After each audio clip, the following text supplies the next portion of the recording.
Hello everyone, my name is Jan van der Brand and welcome to this lecture about study designs as a way to adjust for bias. This lecture is a part of the course BMS 16, Causal Inference Observational Research, and if any point during the lecture you have any questions, then feel free to post a question in the comments online on YouTube, and I'll try and get to the questions as soon as I can. So, without further ado, let's dive into this. The outline for the coming lecture looks like this. First, we'll rehash some basics about study design sampling strategy and the associated effect measures with these study designs. Next, we'll cover a little bit of an example, a case study on abdominal aortic calcification of chronic kidney disease. Next, we will be talking about selection bias, how this may arise from a faulty sampling or loss of follow-up, for instance, or even missing data. Next, we will discuss sampling strategies to deal with confounding, and finally, we will discuss how measurement error may affect your causal inferences. So, sampling, erroneous sampling of a single study variable in this case. So, study designs. We're starting off with a dynamic population, and a dynamic population is basically a population which has a certain characteristic over a period of time. For instance, the inhabitants of the Netherlands in 2017 is a dynamic population, or people who are studying at the medical faculty in 2017 is a dynamic population, whereas its counterpart, a cohort, is always set by a single event. If you enter a dynamic population, you can also leave again. So someone can move to Nijmegen and also move out of Nijmegen during the year 2017. Whereas in the cohort, once you're part of the cohort, you never leave the cohort. You'll always be considered part of the cohort. So here we have an example of 40,000 women years of oral contraceptive use. So some of the women, they started using contraceptives over the course of a year. Some of them stopped using contraceptives over the course of a year, and some of them started and stopped. But in total, there are 40,000 women years. And in this example, we have 8 myocardial infarctions. And we have a second dynamic population, which consists of 80,000 women years of non-use of oral contraceptives, and we have 4 myocardial infarctions. And based on this population, based on the women years or the person time that's in these populations, we can calculate incidences. So in the top population, there are 8 myocardial infarctions in 40,000 women years, resulting in an incidence of 2 per 10,000. And in the bottom the population, there are 4 instances of myocardial infarction over 80,000 years, resulting in a incidence of 0.5 per 10,000 women years, and the resulting incidence ratio is 4.0. So in general, in this example, women are 4 times as who use oral contraceptives are 4 times as likely to have a myocardial infarction as women who do not use oral contraceptives. So this is the incidence rate, incidences, and the incidence ratio are the effect measures which you can generally calculate in dynamic populations. The second common study design is the cohort, where instead of selecting a dynamic population, you select people based on a single event. For instance, women who use oral contraceptives at a certain date. So basically, or you can even assign exposures. So a randomized trial, for instance, is a special case of a cohort where the investigator assigns the exposure. And here we have 2 cohorts, one with women who use oral contraceptives at baseline. And these are 4,000 women, and a cohort of women who do not use contraceptives at baseline. And baseline we can take, for instance, January 1st, 2017.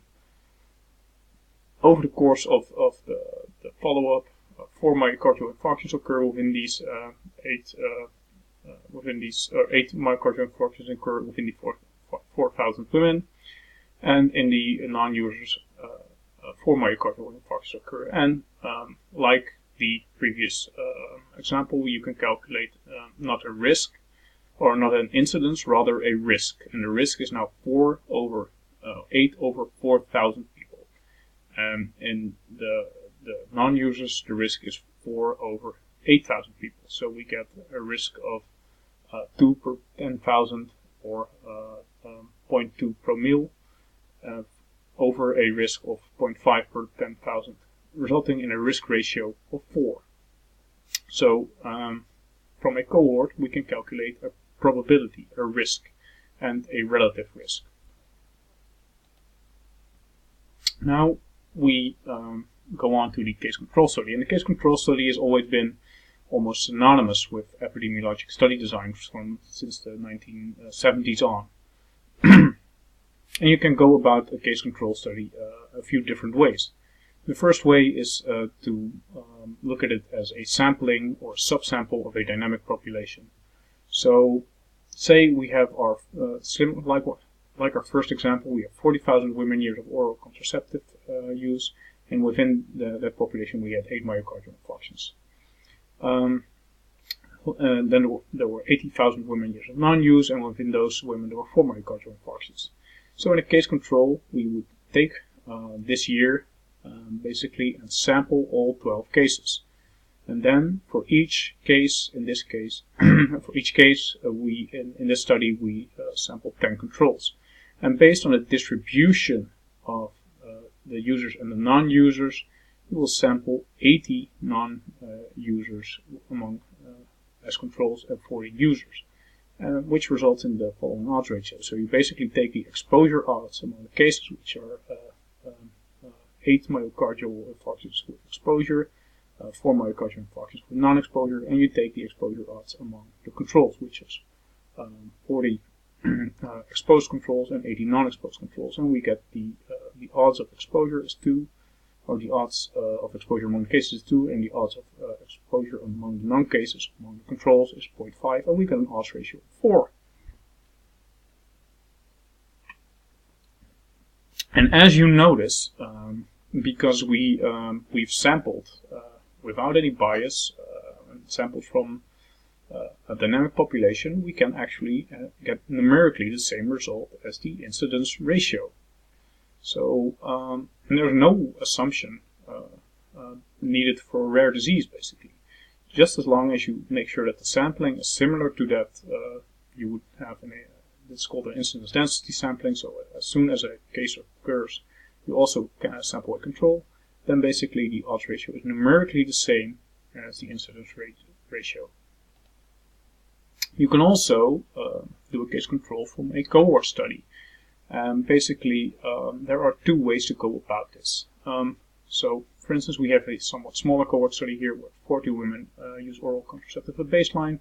80 women do not use. Among the 40 who use oral contraceptive, we have again 8 myocardial infarctions, and among the women who do not use, we have again 4 myocardial infarctions. And we again sample all 12 cases. However, now it becomes a little different.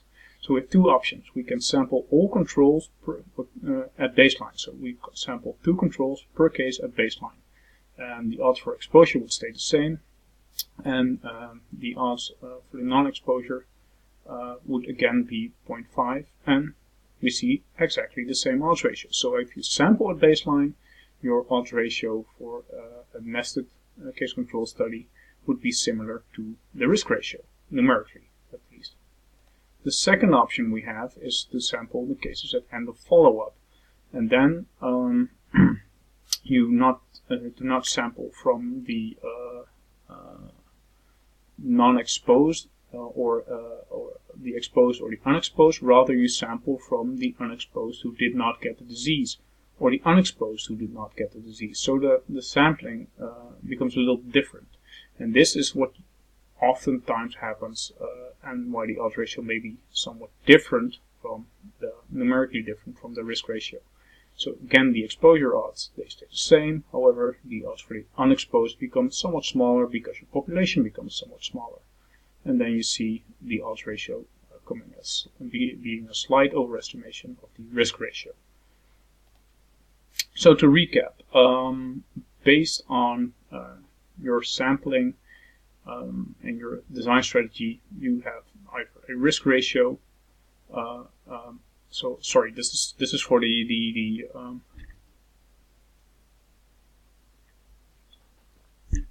this is the interpretation of the odds ratio in a case control study. So basically, if you sample from a population at risk at the start of follow-up, your odds ratio becomes numerically the same as a risk ratio. If you sample from a dynamic population from non-cases at the time each case occurs, then your odds ratio becomes interpretable as an incidence ratio. And if you sample from a population of non-cases at the end of the follow-up, then your odds ratio is only interpretable as an exposure odds ratio. So the sampling of your controls in a case control study determines how you can interpret your odds ratio. If you want to review this, then you can go to the study by Van den Broek and Pierce, or the article, and this explains this in more detail and very well, in my opinion.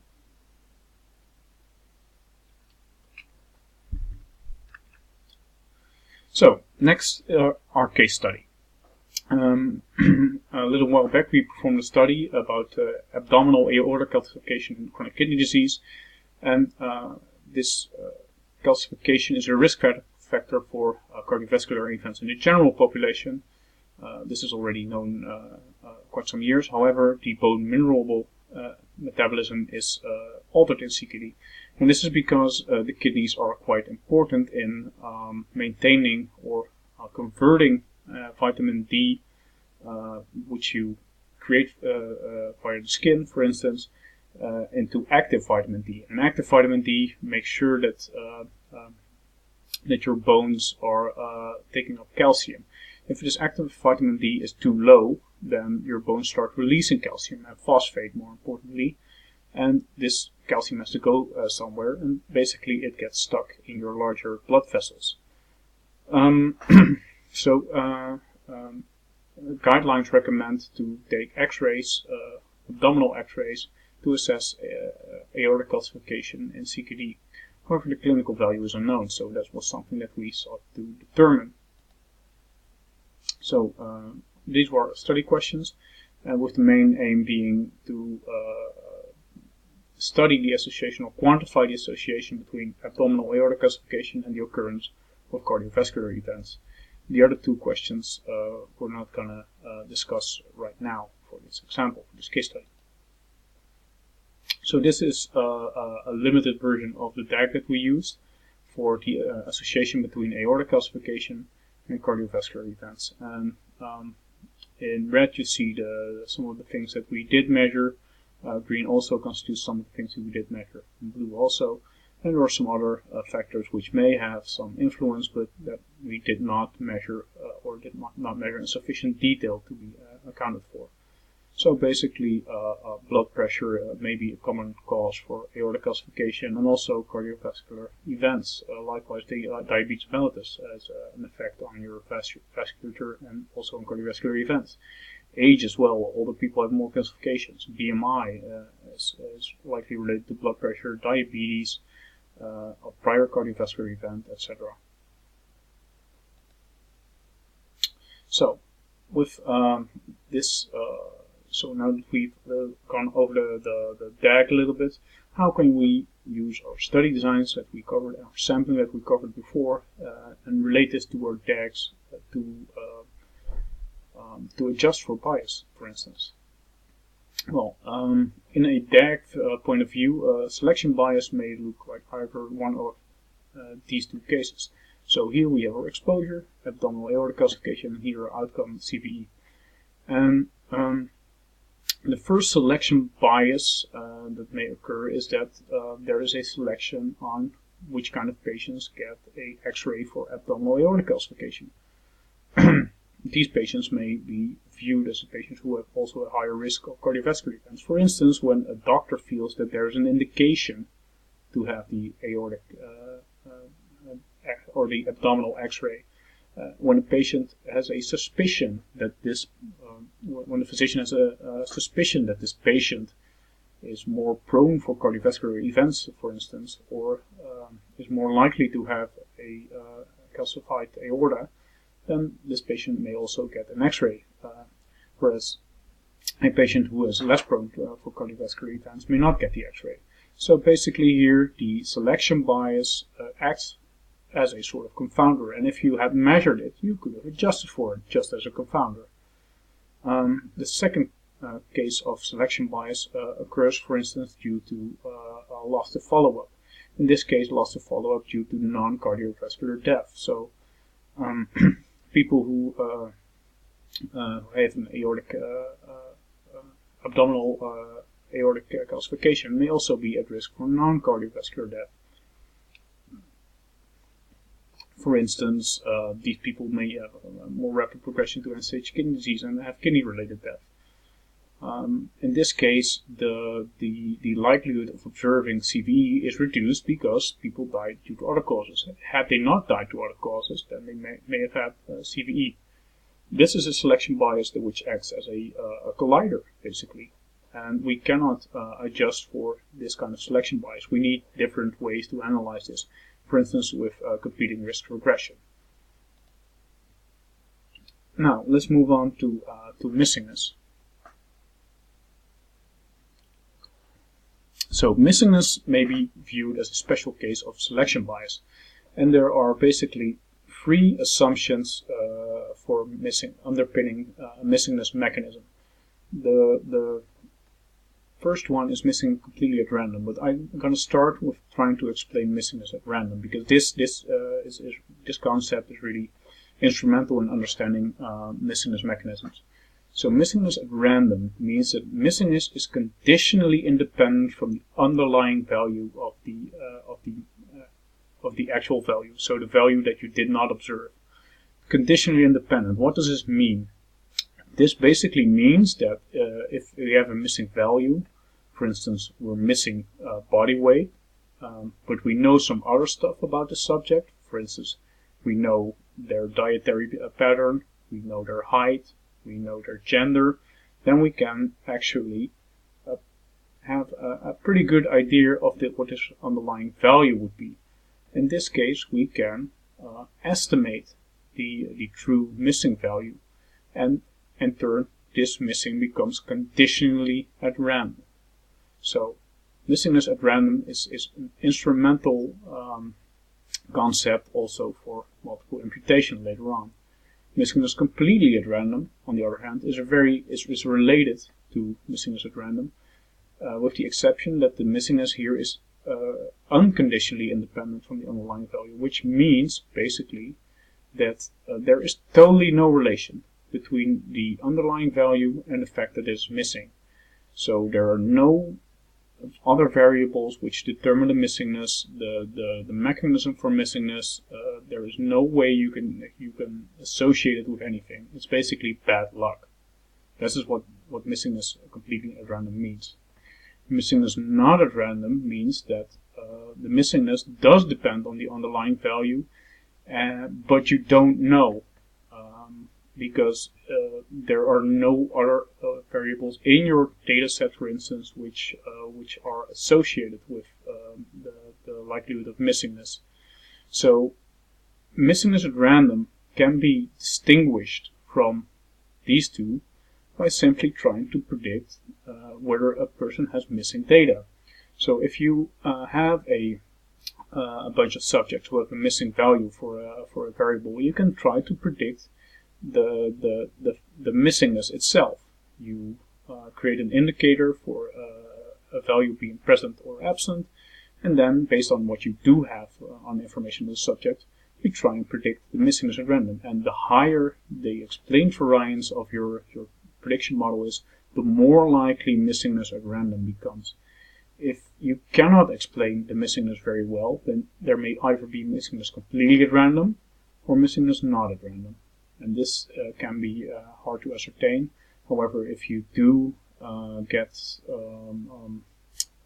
values for the people who do have an observed value, which are very different from what you know from literature, what you know from other populations, then Missingness not at random becomes very likely, and your results may be biased due to the selection bias. So in Missingness completely at random, you do not have selection bias. In Missingness at random, you have selection bias, but you can adjust for it by multiple imputation. In Missingness not at random, there is selection bias, which you cannot adjust for.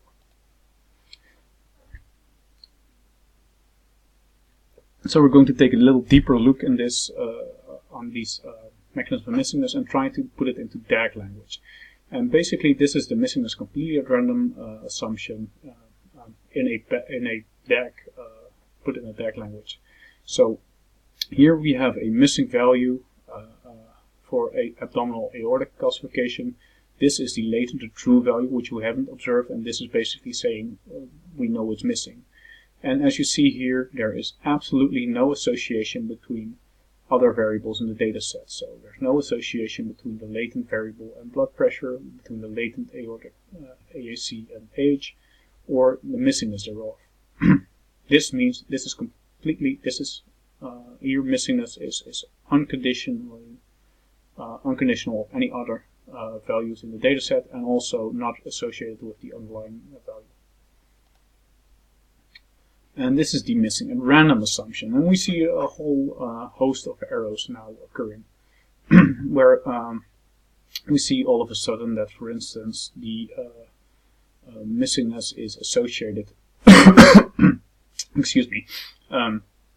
The fact that the person has missing data is associated with cardiovascular events, for instance, and it's also associated with the blood pressure and the age. And knowing, however, there is no value or no association between the latent, the unknown value of AAC and the missingness, conditional on all these other variables. So if we adjust for age, if we adjust for systolic blood pressure, and if we know the cardiovascular events, then there is no association between missingness between the missingness and the latent variable. And this is the missingness not at random. So here, despite our adjustment, we see that there is still a association between the latent variable and the missingness of AAC. And despite our adjustment, this association does occur, right? We could have estimated this association had we known the true underlying value, but we don't. So this is missingness not at random, where we may attenuate some of the bias, but we cannot completely remove it.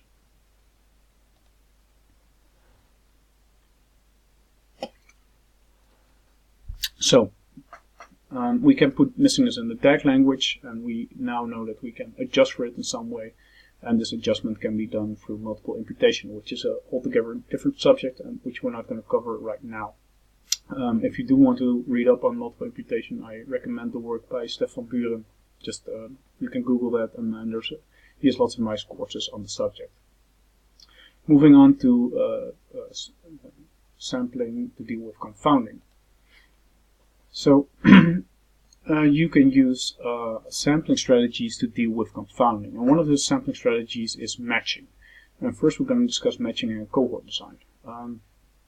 What matching basically does is it removes an association between an exposure value and a confounder. So here we see that this association is present between age and abdominal aortic calcification.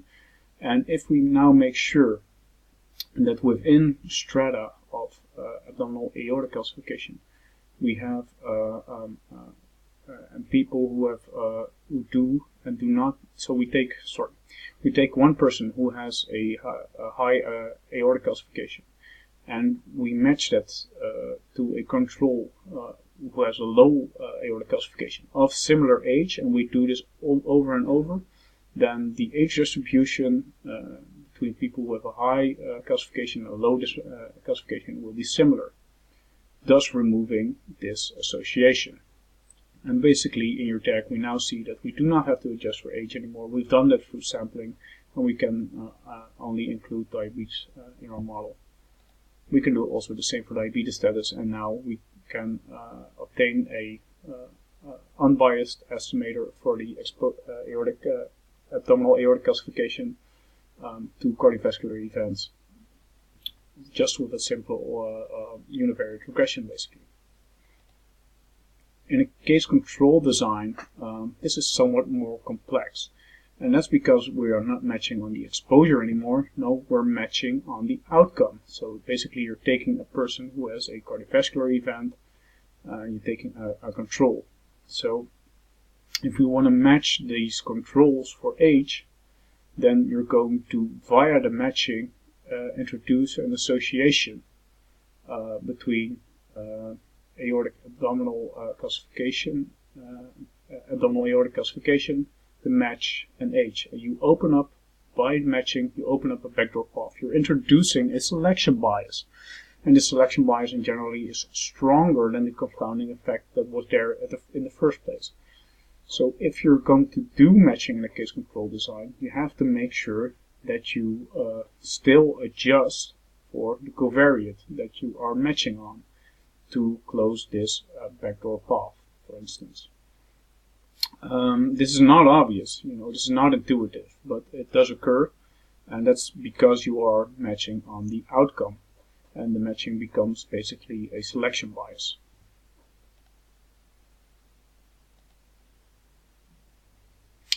So by adjusting, you then remove the backdoor path from age to cardiovascular events. Why would you want to do this? This may be useful in cases where you have sparse data, where you have, for instance, a rare confounder that you do want to make sure that you can adjust for. So basically, you match to make sure that you can adjust for those rare confounders.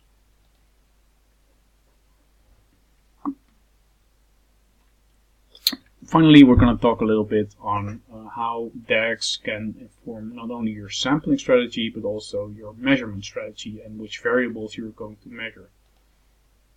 So, looking at this DAG, we can construct a adjustment set. For instance, we could have measured a sedentary lifestyle, which is related to a lot of backdoor paths. However, this is a concept which is kind of hard to measure, so rather we take some serum measures, such as serum phosphorus, which is related to blood calcium stores, bone calcium stores, which is also hard to measure. You need like a DEXA scan for this, which requires radiographic exposure. For sedentary lifestyle, we can take a marker thereof, so diabetes mellitus, or blood pressure, or BMI. And by taking this smaller adjustment set, consisting of phosphorus, diabetes mellitus, blood pressure, BMI, and age, we can then obtain a well-measured adjustment set, and also close off the backdoor path of more theoretical variables or hard-to-obtain variables. Second, if we know that some concepts are measured with error, we can also account for that through DAG language, and also account for this in our study design. So say we are measuring diabetes mellitus. We saw this in our previous DAG, is a confounder for the association between AAC and a cardiovascular event, but we've measured it with some error. This is the observed or the apparent diabetes status, and underpinning that is the latent actual diabetes mellitus status. So if we measure this concept with error, then this residual confounder remains, and this residual confounder is still associated with abdominal aortic calcification and also cardiovascular events. Whereas if we measure it without error, then the association between the latent variable and the measured variable, or the backdoor path, is completely captured through this mediator, the actual observed variable. And this is a little bit metaphysical, but basically this is measurement error in a DAG language. So the better you measure the latent variable, the more better representation, the more likely that this is going to be the case, so that the true underlying value, which we may not ever know, is well captured, and thereby you can close this backdoor path. What I forgot to mention here is that sometimes it may be worthwhile to measure a certain concept a few different ways. So there are some different ways to ascertain diabetes status. For instance, you can do this on fasting blood glucose levels. However, not everybody's always fasting, despite the fact that they say they are. You can do it on HbA1c, which is an average blood glucose over time. You can also do this based on the medication that people use against diabetes. And all these different concepts may be used to construct diabetes as a confounder.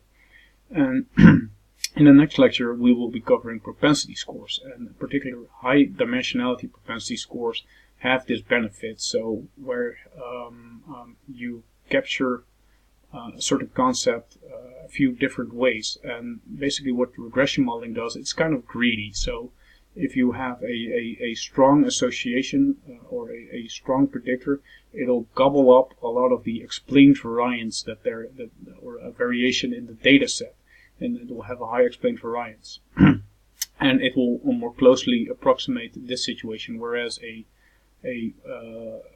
concept which is measured with more error will have more disassociation, and also which means that the association between abdominal aortic calcification and the poorly measured or measured with error concept is going to be weaker compared to the association which is well measured. And this means that these high dimensionality propensity scores actually give more weight, naturally give more weight to those covariates which are measured more precisely. So, to summarize, in well-designed studies, the relative risk, the incidence ratio, and the odds ratio may be numerically similar, and depending on your sampling, the odds ratio may reflect either the relative risk or the incidence ratio. And depending on the mechanism, selection bias may either be adjusted for just like a confounding factor. So if you know it's there and you can cast it into a variable, you can adjust for it. Or if it's acts as a collider, then you require a computing risk approach. Matching is a concept that you will, in all likelihood, come across in your work. And if it's done on the exposure in a cohort study, then matching will not result in bias. It will alleviate bias. However, you will more commonly see matching on the outcome in a case control study. To some people, a case control study is almost synonymous with matching, but you do need to keep in mind that matching on the outcome gives a selection bias that is introduced by the matching process itself, and you still need to adjust for the covariate on which you matched. And this is an important thing to take away. If this was one of the things you took away from this lecture, I would be very pleased. Then measurement error in a confounding results in residual confounding despite adjustment. And we can visualize this through a concept of a latent variable, or kind of like an instrumental variable type of association. And this, you cannot alleviate this measurement error through adjustment or through matching or restriction or any kind of conditioning. And finally, DAGs may help identify these mechanisms of selection and of confounding and measurement error, and also help you to build in redundancies in your study design and data collection. So this means that DAGs, you don't create them just before you start data analysis. No, if you want to go about it right, you already start creating a DAG when you're designing your study, when you're operationalizing your variables. Then you already need to think about your causal model and make sure that you build in redundancies, that you measure certain concepts in different ways so that you can adjust for them should the need arise.